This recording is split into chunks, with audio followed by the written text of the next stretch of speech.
Saat bekerja, si tua satu mata terkejut. Menemukan tanda setan di barang yang harus diangkut. Rasa takut langsung melanda. Tanpa sadar melepaskan tali di tangannya. Kotak kayu terjatuh dengan cepat. Hampir saja jatuh menimpa anak kecil yang tak bersalah. Untungnya, si tua dengan cepat menolong di saat genting. Hal ini mencegah bencana terjadi. Kapten melihat anak kecil ketakutan. Langsung memerintahkan untuk menghentikan pelaut itu.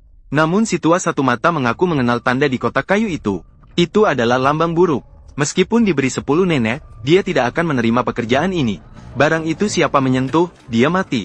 Lakukan sendiri, aku takut uang ini akan sia-sia. Ucapan si tua satu mata seketika menimbulkan ketidaknyamanan di antara orang-orang.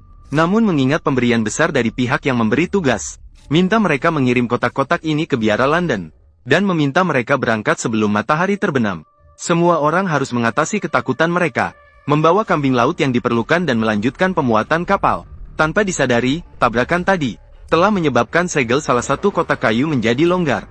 Bencana yang belum pernah terjadi sebelumnya akan menimpa setiap orang. Dengan cepat, kapal bernama Motel berlayar meninggalkan pelabuhan. Namun pemilik yang mempercayakan pengiriman kotak, melihat orang-orang yang perlahan menjauh di pulau. Bahkan membuat gerakan doa diam-diam. Sinar senja memantul di permukaan laut, semuanya terlihat tenang. Namun setelah malam tiba, kejadian yang luar biasa terus terjadi. Terlihat kotak yang tersegel dengan iblis di dalamnya tiba-tiba bergerak. Bahkan tali yang terikat di atasnya mulai terlepas secara otomatis. Tikus di dalam kabin kapal sepertinya merasakan kehadiran ketakutan dan berlarian ke segala arah. Hewan-hewan lainnya sangat gelisah. Terus-menerus menunjukkan perilaku aneh dan ingin melarikan diri dari tempat ini. Saat itu, awak kapal di atas geladak sedang memeriksa sekeliling dengan teropong. Tiba-tiba wajah pucat muncul di depan matanya. Itu hampir membuatnya takut.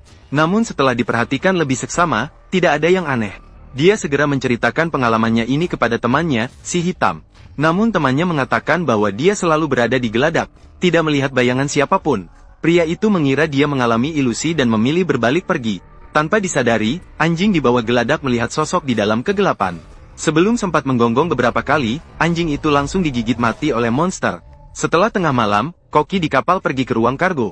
Ingin berbicara dengan kambing setan. Namun hampir saja tersandung dan jatuh ke tanah. Saat lampu dinyalakan, baru terlihat mayat anjing itu. Ketika pria itu melihat ini, dia panik dan segera membuka gudang untuk memeriksa situasi. Barulah terungkap bahwa ternak yang dipelihara telah dimakan hidup-hidup. Bahkan kambing gunung setan pun tidak akan luput. Sepertinya darah mereka disedot habis oleh binatang buas. Bau yang tidak jelas segera menyebar di dalam ruang kapal. Peringatan dari si tua bermata satu sebelum berangkat, terus bergema di hati setiap orang. Untuk menenangkan diri, kapten meminta si hitam untuk memeriksanya. Apakah kotak-kotak kayu yang diukir motif naga itu terlihat aneh? Namun ketika pria itu sampai di ruang bawah kapal, baru terungkap. Karena goncangan selama pelayaran. Sehingga salah satu kotak kayu terbalik. Isinya ternyata adalah tumpukan tanah hitam yang berbau busuk. Dorongan rasa ingin tahu mendorong si hitam untuk mendekat dan memeriksanya dengan seksama. Tiba-tiba suara aneh di atas kepala mengalihkan perhatian pria itu. Ketika dia menunduk lagi, dia menemukan seorang wanita yang hampir mati tergeletak di tanah. Saat Lao Hei melihat ini, dia sangat ketakutan hingga popoknya basah. Namun, ketika dia melihat dengan seksama, dia menyadari bahwa wanita itu cukup cantik. Sebagai dokter yang ikut dalam kapal, si tua dengan cepat mendiagnosis bahwa wanita itu terinfeksi virus. Harus disuntikkan darah sehat agar bisa bertahan hidup. Namun para pelaut yang sering berlayar tahu betul, kehadiran wanita di kapal adalah pertanda yang tidak baik. Mereka lebih memilih membawa kambing yang cantik dan bersih. Mereka juga tidak ingin melihat keberadaan wanita di ruang kargo. Melihat tidak ada yang mau membantu, si tua hanya bisa mengambil alat dan menyuntikkan darah sendiri untuk wanita itu. Tanpa disadari, wanita yang terbaring di tempat tidur adalah pengantin baru yang dipilih oleh Dracula. Alasannya tidak mengubahnya, karena sebelum sampai tujuan, wanita itu masih bertugas sebagai pembawa kantong darah. Bertanggung jawab memberi makan monster yang lapar. Meskipun hati baik Lao Hei menyelamatkan lawan, namun monster yang kehilangan makanan akan fokus pada para pelaut. Dengan cepat, seorang pria yang sedang bertugas langsung menyadari adanya gerakan aneh di geladak. Dia mengira teman-temannya sengaja membuat kegaduhan untuk menggoda dirinya. Namun saat mendekat, baru disadari. Ventilasi ruang kargo terbentur dari dalam dan terbuka. Suara menelan besar terdengar samar-samar di dalam kegelapan. Pria itu berusaha menahan ketakutannya. Perlahan-lahan berjalan menuju sumber suara. Tak disangka melihat sosok kurus di pojok. Dia hendak bertanya mengapa mereka ada di kapal. Namun monster tiba-tiba menyerang dan memotong leher pria itu. Darah segar yang manis langsung tumpah di geladak. Pria segera roboh ke tanah. Monster segera menjilat darah segar untuk mengisi tenaga. Kemudian, ia mulai makan dengan ganas setelah menangkap pria yang berjuang. Ketika Lao Hei menyadari keadaan dan tiba di geladak, monster sudah menghilang tanpa jejak, bahkan pelaut yang sedang bertugas juga tidak ada. Melihat kerusakan dan ketiadaan Lao Hei di geladak membuat mereka merasa tidak enak. Maka segera memperingatkan semua orang dengan mengetuk bel.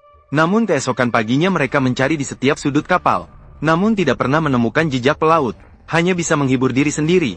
Kemungkinan besar dia mabuk dan jatuh ke laut. Tapi pada saat itu, wanita yang diselamatkan oleh Lao Hei bangun dari pingsannya. Dengan wajah penuh ketakutan, dia mengatakan bahwa Dracula bersembunyi di kapal. Mereka harus segera meninggalkan tempat ini. Di atas lautan yang luas dan tak ada mobil, bagaimana mungkin bisa dengan mudah pergi? Oh ya, berbicara tentang mobil. Setelah semua orang membeli mobil baru, bagaimana cara menangani mobil lama? Seperti saya, langsung menjual mobil Volkswagen Passat yang sudah digunakan selama 2 tahun. Dijual dengan harga 7. Tidak disangka berhasil dijual seharga 13,5 juta. Ini adalah model lelang untuk pembeli di seluruh negara. Setelah mobil ditempatkan di platform, lebih dari 20 pembeli memberikan penawaran. Lebih tinggi dari harga yang saya dapatkan dari 1 atau 2 toko fisik. Harga mobil turun dengan cepat belakangan ini, tidak lagi turun beberapa puluh ribu dalam setahun. Dengarkan, saya ingin menjual mobil. Segera hubungi anak untuk membuat janji temu untuk penilaian gratis di rumah. Namun, kehidupan dan harta kapten dipertaruhkan oleh kapal motel. Dia tidak mungkin hanya karena perkataan seorang wanita. Untuk dengan mudah mengabaikan hasil kerja keras setengah hidupnya. Kapten akan berdoa, kami bertanggung jawab atas pekerjaan. Dengan tidak punya pilihan, wanita harus menunjukkan bekas gigitan di tubuhnya kepada Lao Hei. Dan menyatakan bahwa setiap malam, monster itu akan muncul untuk berburu. Kepala desa mereka ingin melepaskan diri dari musuh. Hanya untuk menggunakan wanita sebagai korban dan bertransaksi dengan Dracula. Mengirim monster melintasi lautan untuk menyerang penduduk Inggris. Jika mereka tidak meninggalkan kapal untuk menyelamatkan diri, mereka mungkin akan menjadi santapan monster sebelum mencapai tujuan. Semua orang akan menjadi makanan monster. Memang, setelah malam tiba, Dracula kembali naik ke geladak. Saat itu, pelaut yang sedang bertugas tidak menyadari bahwa mereka telah menjadi target. Bahkan sebelum sempat melihat wajah Dracula, mereka sudah kehilangan nyawa. Para pria yang tersisa sudah ketakutan oleh senyuman jahat monster. Aku tidak meminta lagi. Namun, meskipun dia nekat naik ke tiang layar. Namun, monster tidak akan membiarkan mangsanya lolos begitu saja. Aku tidak meminta lagi.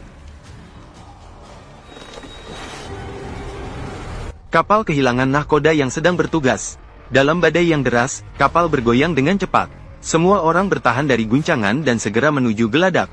Dia berjuang mati-matian untuk mengendalikan arah dan berhasil menyelamatkan nyawanya. Namun saat mereka bersiap untuk menuntut tanggung jawab pelaut yang bertugas, mereka menemukan bahwa kedua orang itu sudah menghilang. Tiba-tiba tetesan darah jatuh dari langit ke bahu anak kapten. Mereka dengan terkejut menemukan pria yang hampir mati di atas kepala mereka. Semua orang segera menyelamatkannya setelah melihat keadaannya. Namun setelah pria itu sadar, dia terlihat sangat marah. Mereka mengikatnya dengan kuat menggunakan tali. Mereka akhirnya dengan susah payah menjahit luka di leher pria itu. Tidak ada yang tahu apa yang terjadi semalam. Namun dari luka-luka di tubuh pelaut, terlihat bahwa ada kemungkinan ada sesuatu yang tidak bersih di kapal. Maka sebelum malam tiba, semua orang mengambil senjata dan mulai mencari di seluruh kapal. Namun bahkan saat matahari terbenam, tidak ada yang ditemukan. Pelaut yang diikat dengan kuat setelah malam tiba, tiba-tiba mulai bergelut dengan liar. Pria itu seakan-akan kehilangan akal sehat dan menjadi boneka Dracula sepenuhnya. Anak laki-laki kecil mendengar suara dan ingin menanyakan keadaan pelaut. Namun, lawan langsung meraih bahu anak laki-laki kecil. Kemudian, dengan mata memutih, menyeret anak kecil. Berencana untuk menyerahkannya kepada Dracula. Untungnya, di saat genting, anak laki-laki memotong rambutnya dan melepaskan diri dari ikatan. Dengan memanfaatkan keunggulan fisiknya, berhasil meloloskan diri dari cengkeraman pria itu. Setelah kembali ke ruang kapten, anak laki-laki segera mengunci pintu dan jendela.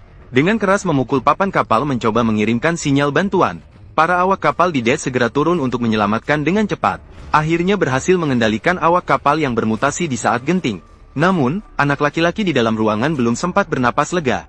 Tiba-tiba melihat monster yang bersembunyi di sudut dari sudut mata. Namun ketika dia berdiri, posisi itu justru kosong. Para awak di luar mencoba membuka pintu yang terkunci tapi tidak berhasil. Kemudian, tiba-tiba semua orang menjadi hening. Melalui celah di pintu, mereka melihat monster mengerikan muncul di dalam ruangan. Kemudian, dengan gerakan yang sangat aneh, monster itu mendekati kepala anak laki-laki. Tiba-tiba menyerang dan menggigit lawan. Ketika mereka berhasil membuka pintu, sudah terlambat. Anak laki-laki terbaring di genangan darah sementara monster sudah menghilang. Saat itu, masih tersisa 5 hari perjalanan menuju tujuan. Setiap orang seolah-olah terperangkap dalam mimpi buruk yang mengerikan. Untuk mencegah awak boneka memberontak dan melukai orang, mereka mengikat pria itu di atas geladak. Tidak disangka, ketika matahari terbit perlahan di pagi hari, awak kapal yang terkena sinar ultraviolet tiba-tiba berteriak kesakitan. Kemudian dengan cepat dilalap api dan berubah menjadi tumpukan debu. Dan anak laki-laki yang tergigit kemungkinan besar akan berubah menjadi monster yang sama. Karena usianya masih muda, dia tidak dapat melakukan transfusi darah seperti Anna untuk menyelamatkan nyawa. Mungkin satu-satunya cara saat ini adalah membunuh Dracula untuk menghentikan proses transformasi. Mengingat monster takut akan cahaya, mereka tidak akan bergerak di siang hari. Tunggu sampai malam tiba. Barulah mereka mulai melakukan pemeriksaan menyeluruh terhadap kotak kayu yang diukir dengan motif naga. Koki hampir mati karena kekesalan terhadap orang-orang ini. Maka dia langsung memukul temannya pingsan dan bersiap untuk mengemudikan perahu kecil sendirian meninggalkan tempat itu. Namun belum lama berlayar, tiba-tiba kabut tebal muncul di permukaan laut sehingga tidak mungkin menentukan arah. Suara gemuruh mengerikan terdengar di sekitar. Ditemani bisikan-bisikan, kecemasan menusuk hati Koki. Oh Tuhan! Dracula pergi berburu dan meninggalkan kru tua.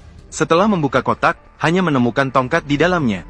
Ketika awak kapal menemukan sekoci hilang, perahu kecil yang penuh dengan jejak darah tiba-tiba melayang kembali dengan sendirinya. Jelas sekali Dracula mengendalikan makanannya. Hanya membunuh satu orang setiap hari sampai berhasil mencapai pelabuhan. Melihat anak kecil juga berubah menjadi monster dan tenggelam di laut. Semua sadar bahwa mereka tidak boleh membawa Dracula ke London. Jika tidak, rakyat Inggris akan hidup dalam bahaya. Saat ini hanya 1 hari perjalanan menuju tujuan. Semua memutuskan untuk membuat perangkap dan menjebak Dracula di kapal. Kemudian mereka akan menenggelamkan kapal mortal bersama dengan monster ke laut. Dan mereka bisa melarikan diri dengan sekoci penyelamat. Mendengar ada harapan, semua segera bersemangat. Manfaatkan siang hari untuk menutup rapat pintu kargo. Pastikan Dracula hanya bisa lewat. Mereka mengikuti rute yang telah disiapkan menuju geladak. Anna bertanggung jawab untuk mengalihkan perhatian monster. 2 orang lainnya memasang senapan sniper di tempat tinggi untuk memastikan Dracula tidak berani muncul. Tidak disangka, malam hari tiba-tiba terjadi kabut tebal di laut. Dengan cepat, kabut itu menelan seluruh kapal mortel. Pandangan terhalang, membuat pelaut yang bersembunyi di tempat tinggi tidak bisa melihat. Tidak bisa pastikan posisi pasti monster. Hanya mendengar suara sayap berdesir di atas kepala. Barulah mereka menyadari monster itu memiliki sayap ganda dan kecepatannya seperti kilat. Sebelum pria itu sempat menembak, ia langsung ditarik Dracula dan tewas. Para pelaut yang tersisa ketakutan dan segera memanjat turun menggunakan tali. Tidak disangka, mereka malah bertabrakan dengan Dracula yang terbang dengan cepat ke arah mereka. Meskipun selamat dengan sedikit keberuntungan, pria bisa merasakan kakinya yang patah. Melihat serangan monster berikutnya mendekat, pria segera meminta Old Black untuk menyiapkan perahu penyelamat. Dia memancing monster ke gudang dengan tubuhnya. Kemudian ia dengan susah payah mengunci pintu besi, membuat lubang di ruang mesin untuk mengakhiri bersama Dracula. Namun monster telah menggali lubang di samping gudang, menyerang tiba-tiba saat pria mengayunkan kapak besar, tanpa belas kasihan mengakhiri hidupnya. Setelah menyelesaikan tugasnya, Dracula menemukan kapten yang sedang memperbaiki kemudi. Adalah setan mundur. Setan mundur. Sayangnya, monster sama sekali tidak terpengaruh oleh kerusakan sihir. Dalam sekejap, nyawa kapten melayang. Ketika Old Black sampai di geladak, sudah terlambat. Dia takut dan marah, mengutuk Dracula di tengah badai yang mendera. Sumpah untuk menghancurkan monster itu sampai ke tulang sumsumnya. Tidak bisa menahan hinaan verbal terhadap Dracula. Berayun dengan kedua sayapnya dan mendarat tidak jauh dari situ. Kemudian, menunjukkan otot-ototnya dan menyerang Old Black. Tubuh manusia sama sekali tidak sebanding. Dengan cepat jatuh ke tanah dan menunggu untuk dipanen. Di saat genting, Anna menyerang dengan senjata. Itu mengikis sedikit darah monster itu. Kamu ada di dalam pikiranku. Di dalam darahku. Kamu telah membuatku jatuh ke neraka. Gerakan Dracula cepat seperti kilat. Hanya dengan satu pukulan, senjata buru Anna hancur. Kemudian membuka sayapnya dan menghisap darah wanita itu dengan ganas. Di saat genting, Old Black mengayunkan kapak untuk menyerang. Biarkan Anna segera naik ke perahu kecil untuk melarikan diri. Namun, Dracula yang marah tidak akan membiarkan mereka pergi begitu saja. Dia dengan cepat menekan leher Lao Hei dan membuat luka. Tetesan hujan yang terus jatuh bercampur dengan darah membuat Dracula lapar. Dia membuka mulut besar siap untuk makan malam. Ternyata Anna diam-diam memotong tali rafia di tiang layar saat dia tidak memperhatikan. Sehingga kapal kehilangan kemampuan bergerak. Dracula melihat ini dan melepaskan Lao Hei saat dia hendak melangkah maju untuk memperbaiki situasi. Anna dan 2 orang lainnya melompat ke laut. Tiang layar sebesar ember itu patah dengan suara keras. Langsung menghantam Dracula yang tidak sempat bereaksi. Sementara Anna dan 2 orang lainnya mencoba melarikan diri dengan perahu kecil. Pada saat itu, Penjaga malam di mercusuar menemukan bahwa motel hendak menerobos ombak dan berlabuh. Ini juga berarti Dracula akhirnya tiba dengan selamat di London. Matahari akan terbit keesokan paginya. Lao Hei dan dua orang lainnya bertahan hidup dengan berbaring di atas balok kayu yang mengapung. Namun saat dia melihat pantai, dia melihat pupil Anna memucat. Jelas sekali akan berubah menjadi vampir. Namun, meskipun mati, dia tidak ingin menjadi monster. Maka setelah berpisah dengan Blackie, Anna memilih naik ke atas papan dan merasakan baptisan matahari. Berita tentang keheningan mortel segera menyebar di jalan-jalan London. Berita melaporkan tidak ada yang selamat dari bencana laut ini. Tapi Blackie tahu dalam hatinya, monster itu bersembunyi di suatu sudut di Inggris. Bahkan jika harus menjelajahi seluruh Britania Raya, dia akan membunuhnya dengan tangan sendiri.